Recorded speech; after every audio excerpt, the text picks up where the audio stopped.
এই সেই Malaysia Kuala Lumpur KLCC, Kuala Lumpur KLCC। এখন দুপুরবেলায় জন্য মানুষ কম, দুপুরবেলা তার জন্য আর কি মানুষ কম, কিন্তু এই জায়গায় প্রচুর পরিমাণ মানুষ আসে। এই ঝর্ণাগুলা রাত্রে অনেক সুন্দর লাগে, ঝর্ণাগুলা লাইটিং করা তো অনেক সুন্দর লাগে রাত্রে দেখার মতন। তো এই জায়গাতে যতগুলো বিল্ডিংই আছে চতুর সাইড দেওয়া সবই হাই কোয়ালিটির বিল্ডিং।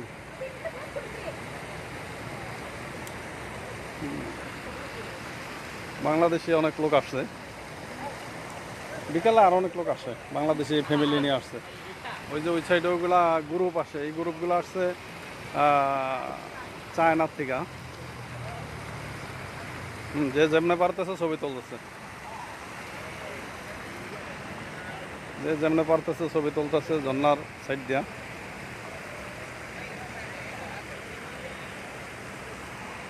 ঝর্নাটা অনেক সুন্দর আর কি।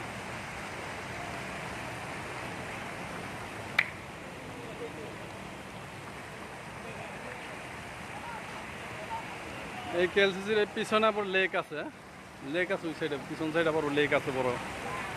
লেকের ভিতরে মানুষ যায়, নামে, আমিও গেছিলাম এক সময়।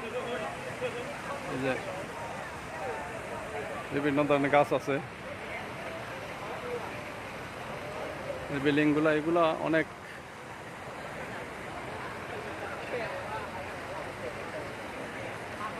বড় বড় হোটেল আছে এই জায়গার আর কি।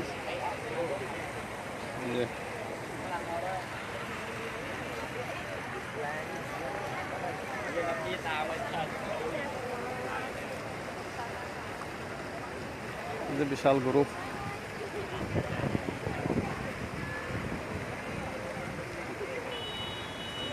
অনেক বাংলাদেশিরা আসছে।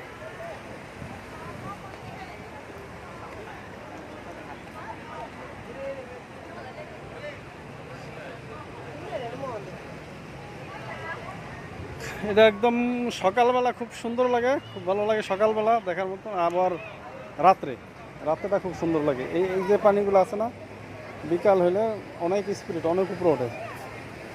এখন তো স্লো করিয়া দিছে এই ঝর্নার পানি, এগুলা সব।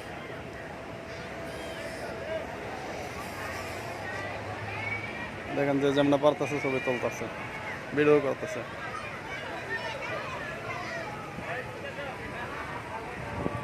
প্রচুর পরিমাণ মানুষ।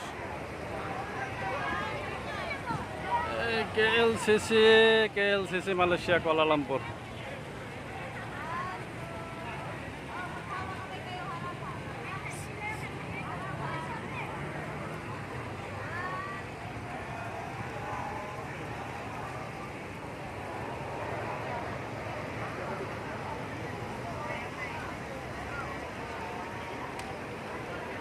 মালয়েশিয়া ঘুরতে আসলে KLCC আসবেন, এরপরে গেন্দিন আইল্যান্ড যাইবেন। বিভিন্ন জায়গা, বহুত স্পট আছে ঘোরার মতন, মালয়েশিয়া দেখার মতন বহু জায়গা আছে।